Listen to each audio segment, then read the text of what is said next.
Well, good morning and happy Friday. You've made it to the end of the work week. We're looking live over downtown Macon. It is 6 o'clock on this September 24th. I'm Caitlin Heck. Thank you for starting your morning with us. Wanya and Courtney have the morning off, but don't worry, we are in good hands. We have Taylor Stephenson with us this morning with a look at a great forecast for your weekend. Taylor. Good morning, Caitlin.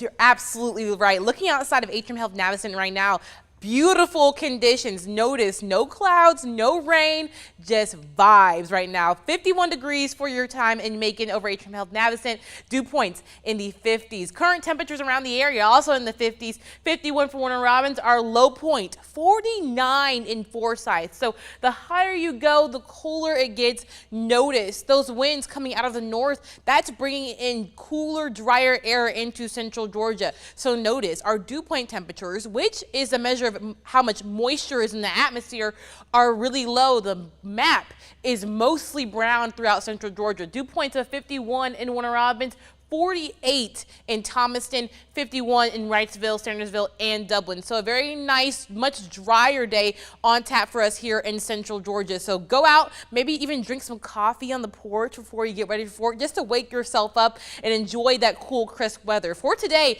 temperatures will top out into the upper 70s. It will definitely be seasonably cool with temperatures a little bit, maybe 5 to 10 degrees below average with low humidity and light winds. Now, as we head into the rest of the week, this perfect weather continues with cooler mornings, warmer afternoons, and that pattern will stay in place as we head through the next 7 days.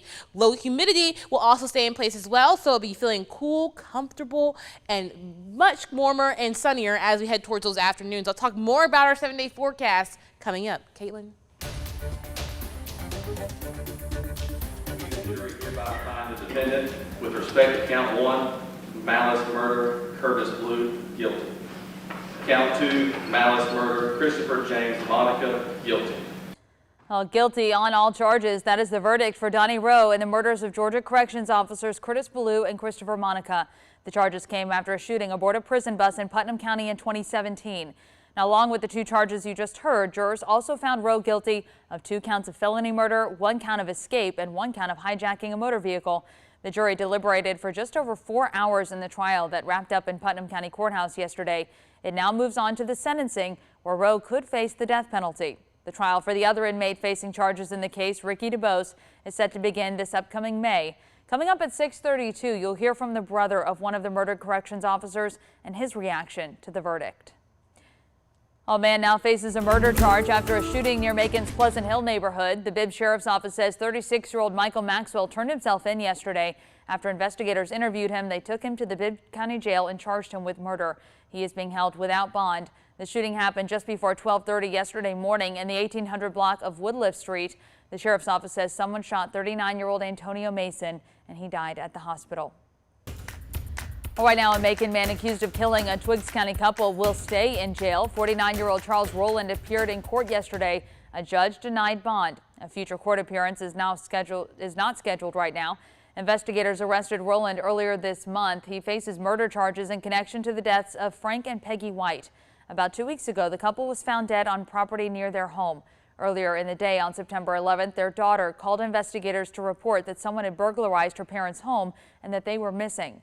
Investigators later arrested Rowland, saying he matched the suspect on surveillance footage, and they found evidence linking him to the double homicide. Turning to the roads, as you drive in Warner Robins, you should see a street open back up today. For the past few weeks, the city closed Tom Chapman Boulevard from Muskegon Boulevard to Rio Pinar Drive. It was for utility and drainage work, but the city says the closing is scheduled to end at 5 this afternoon. Speaking of traffic, you could see more in Perry tomorrow as former President Donald Trump makes a stop in Houston County for a rally. It's to support at least 3 candidates that have declared they're entering statewide races. The Save America PAC says it will happen at the Georgia National Fairgrounds in Perry. The fairgrounds have the exact location as the Eastgate parking lot. This will mark about the 2nd time in a year Trump has made a stop in central Georgia. He came to Macon last October ahead of the presidential election. For the rally tomorrow, 3 candidates running for political office will join him. The guest speakers include Herschel Walker, who is a U.S. Senate candidate, Congressman Jody Hice, who is running for Georgia Secretary of State, and State Senator Burt Jones, who is running for Lieutenant Governor. Now, earlier this week, the Save America PAC released a schedule for the event. Starting at 11, there will be a live stream of the Georgia Vanderbilt football game. Doors don't open until 2 o'clock, though. The actual event begins at 5, and former President Trump will speak around 7, followed by a fireworks show. The event is free. You can register for tickets online. A rally organizer says they are advising guests to arrive early, and they expect heavy traffic. Parking is available free on site. They say the Secret Service will screen guests, and there are a few items that you cannot bring with you. Take a look at your screen. It includes alcohol, backpacks, banners, signs or placards, chairs, and coolers. If you want to see the full list and how to register for tickets, just head on over to 13WMAZ.com. Driving over now to Twiggs County, a key bridge will get a new name this morning. Myrick's Mill Bridge will soon be known as Cecil Fountain Senior Bridge. Fountain lived in that part of Twiggs County all his life. He was owner of the county paper, the Twiggs New Era, since the 1980s. Fountain was the Twiggs Planning and Zoning Inspector for years and also served on several county boards. He died in June at 85 years old, just a couple of months after his wife of 60 years, Glenda Sims Fountain. The official renaming happens at 10. Well, now to education news. It is Friday, and you know what that means. It is the time when we shout out schools that are the cream of the crop. And this week, we're recognizing a Central Georgia high school with an agriculture program that is growing like a spring garden. Tuesday, they opened a brand new greenhouse, and soon they're branching out with even more chances for their future Farmers of America students to get hands-on experience that will help them in the real world. Our morning reporter Taylor Hicks joins us live with our School of the Week. Good morning, Taylor. Good morning, Caitlin. Our school of the week is Peach County, and they got a brand new greenhouse. Now, in this greenhouse, they'll have the chance to grow plants, learn all about them, and even learn how to sell them. The school says they are adding things like this to campus to give students that hands-on experience that they can use in the real world. Timothy Dees is the vice president of the FFA chapter here, and he says that the school is also working on building a new barn right next to the greenhouse, and he couldn't be more excited about it.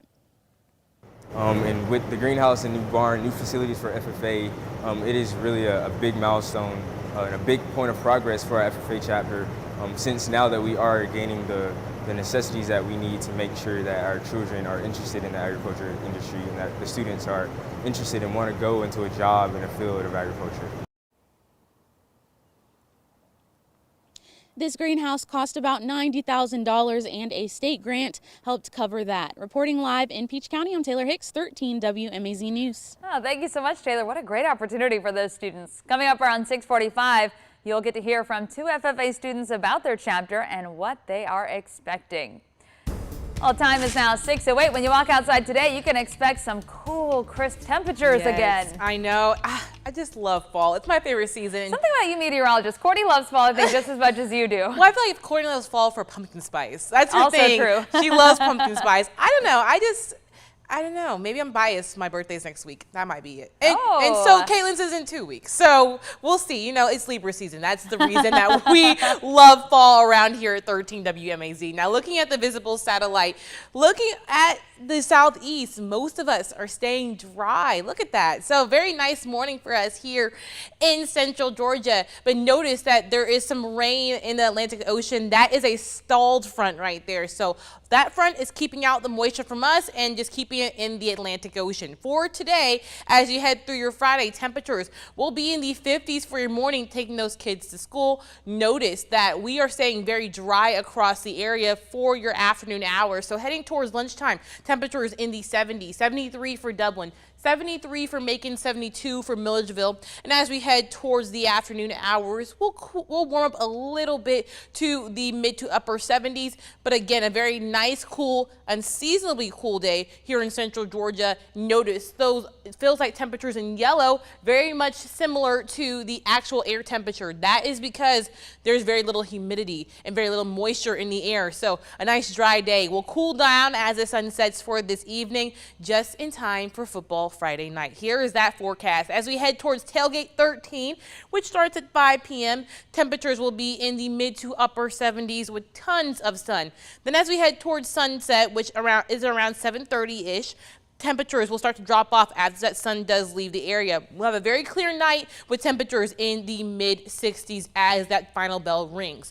We'll do the same thing over as we head towards your Saturday and your Sunday. So here's a look at that. Looking at your Saturday morning, temperatures will be in the 50s. A very nice, cool morning. Again, a very less humid morning, so it will feel dry out there. We'll continue that dry streak as we head towards lunchtime for Saturday. So a great day to go out and enjoy some lunch outside. Temperatures will be in the mid 70s. Again, we'll slowly warm up to the mid to upper 70s, maybe even low 80s across the area. And then we'll cool down once again and do the same thing for your Sunday. So here is your weekend forecast. Beautiful days, both of them. In the 80s for your Saturday and then 83 on Sunday with plenty of sunshine. Again, just gorgeous out there. Thanks to that cold front that came through and the high pressure system that's keeping that all in place. Now, humidity day by day, notice for your Friday will be in the 40s, but then we'll slowly start to track up as we head through the rest of the 7 days with some maybe more humid air coming into the picture. For your 7-day forecast, temperatures today will be in the mid to upper 70s. Plenty of sunshine. We'll continue that nice warm streak with dry weather throughout the rest of the 7 days, with Wednesday being the hottest day on deck. We'll be back after this.